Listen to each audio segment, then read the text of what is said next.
Hey, it's Alexander. It's good to see you. So today I'm dehydrating some fruit for garnishes on cocktails. Let me show you how to do it. So I've got my cutting board with all my fruit here. There's actually one that I've never tried before. Today I've got an orange already, it's right there. I've got an apple, a pear, a lemon, and a lime. So these are all the things that I'm going to be dehydrating today. Let's get into it. So as far as an orange goes, you do have the top and the bottom. You want to turn it sideways and cut to where you get the star pattern going through it. I'll show you what I mean. So a word of advice, if you're cutting citrus and you're making wedges like this and you're going directly down the center, make sure that you cut enough inwards into the body that you don't leave a wimpy little slice at the bottom, because nobody wants a cocktail when there's this right here sitting on the side of your glass. That doesn't really look that great. You always want to make sure you cut enough off of the end, kind of go inwards towards the center, and then slice down the middle, and then slice it into wedges. So what we're doing here today is making orange wheels. So we're going to be slicing it all the way through and making a wheel, dehydrating it and using it as a garnish on cocktails in the future. I'll show you. So I'm going to try to get as thin as I can and just let the blade do the work. You kind of want the slices to be slightly transparent, almost kind of like stained glass. For one, they will dehydrate quicker and they will also look really nice.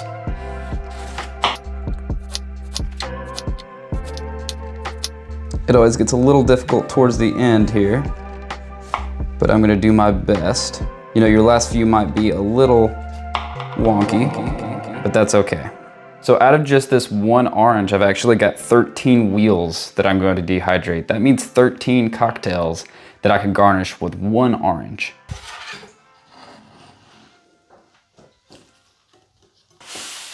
Next up, we've got a lemon. So we're going to do the same thing. This time I'm not actually going to chop off both ends. Those are just for demonstration purposes. It actually makes it a little bit easier to hold one end when the meat's still on there. Gonna chop off the end there. And again, we're going to get as thin as we possibly can. And you have plenty of chances, so don't fret if you mess one or two of them up. And remember that the thinner the better, because they're going to dehydrate a little bit quicker. The thicker they are, the longer it takes. So with this one lemon, I've managed to get 11 wheels. Next up, we're going to do a lime. Again, we're going to do the same thing here, get them as thin as possible. So out of this one small lime, I've managed to get 9 lime wheels. The apple.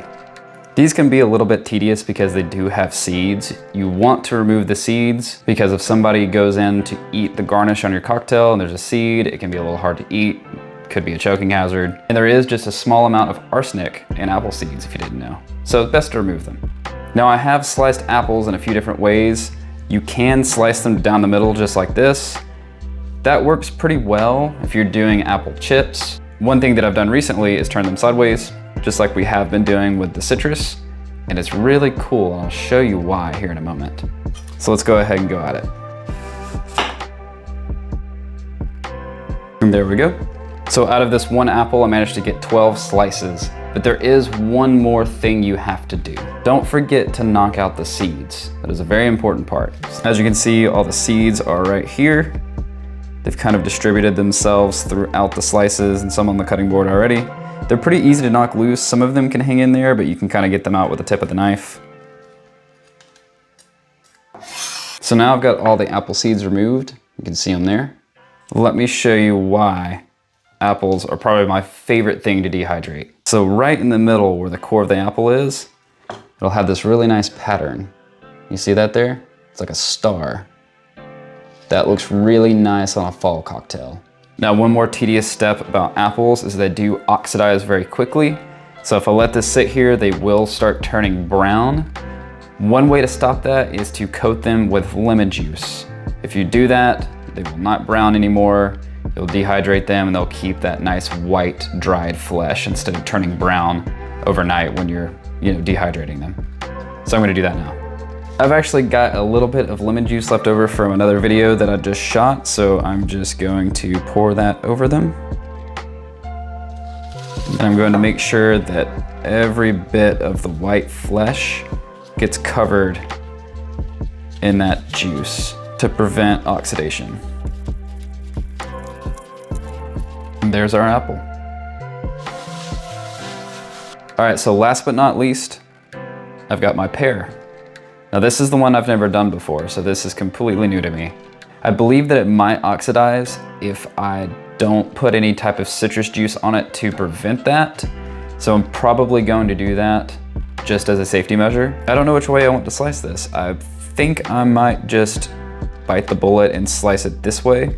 Maybe in the future I will slice one this way.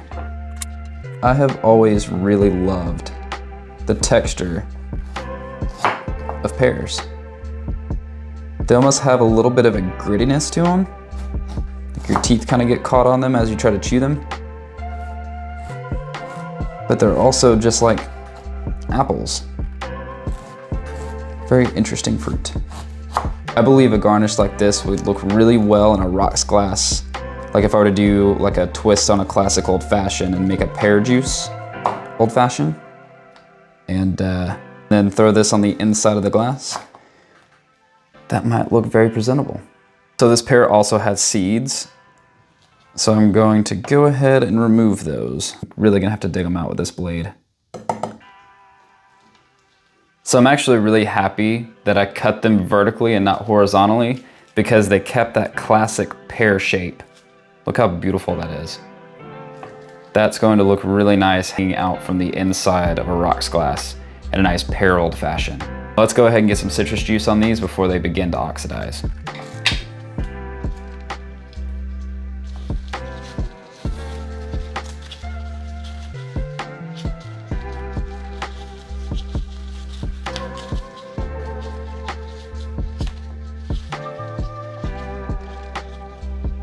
Now this isn't a necessary step, but I do prefer them to keep their natural colors instead of getting oxidized.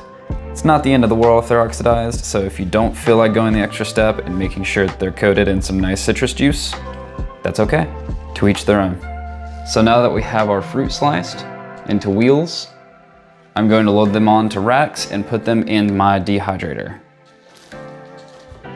So we do have quite a bit of fruit to fit into these racks, so I'm going to try to Tetris them in there the best I can and conserve as much space as I can.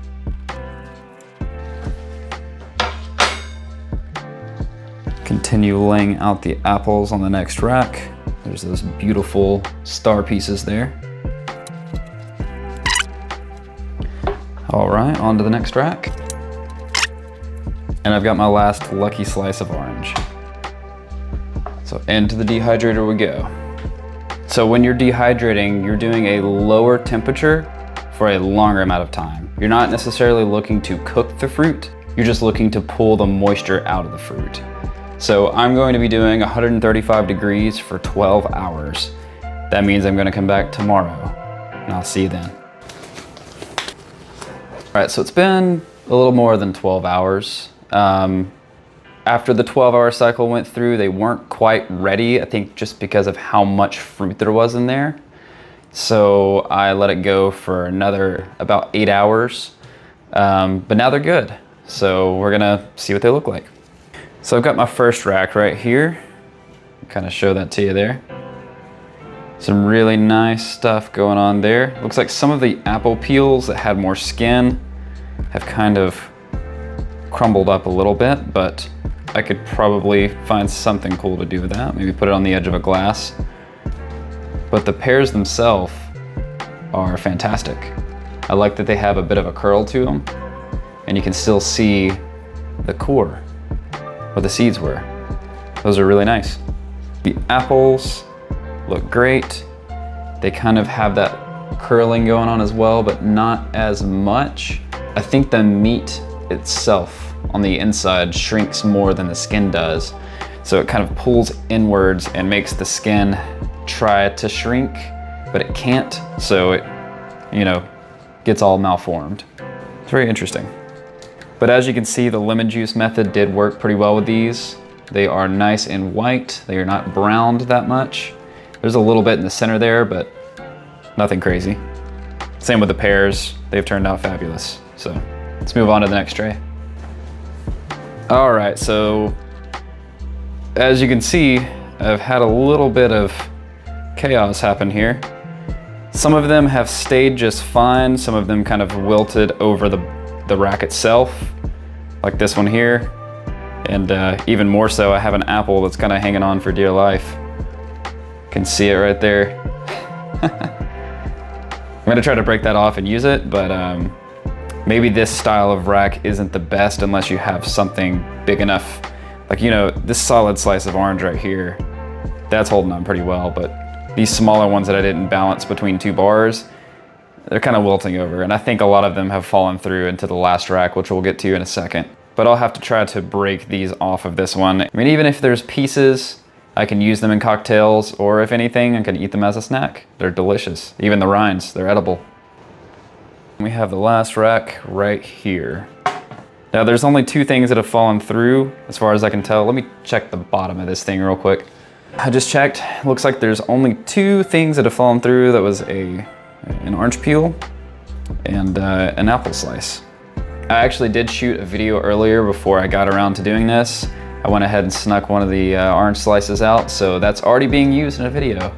That's some of my short form content that I'm gonna be releasing soon. So keep your eyes peeled. But the oranges and lemons have turned out just fine. I like on these thinner slices that you can actually kind of see through it. It's almost like a window pane or stained glass. It's very pretty. My favorite cocktail to use this kind of dehydrated wheel on is a nice foam cocktail. So if you're using egg whites, you do a dry shake and then a wet shake, and you fine strain it into a coupe glass or rocks glass. You have that nice thick layer of foam on there. You can lay one of these delicate pieces of citrus on top and it will float. It won't actually sink through. It's a really, really nice presentation, can up your game in the cocktail world. Just about done. Now I have all of my garnishes out. This is a pretty good yield.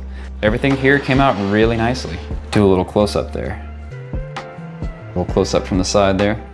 I will say some of my favorite things about these. The apple garnishes, again, you can see that core right in the middle there. That is absolutely beautiful. Floating on top of a nice fall cocktail, or on the top of a big cube in an old fashioned, that would look fantastic. Same kind of thing with the pear. We do have the core showing there, and that just looks great. Some of these oranges, they have this random netting, which is kind of cool and exotic looking. So you could probably use this in a tiki cocktail. But then you have some of the classic looking ones where you can see them all going in the same direction. That would look really nice on top of a whiskey sour with egg whites. If you want to up the garnish game on those, you could throw one of those on the foam on top. But yeah, I'm gonna throw all this in a nice glass bowl and I'll have them for future cocktails. These do last a while, but just make sure they don't go stale. If you go to grab one of your garnishes after a while and they aren't very crispy, they're probably not good anymore. If you wouldn't eat it, don't serve it.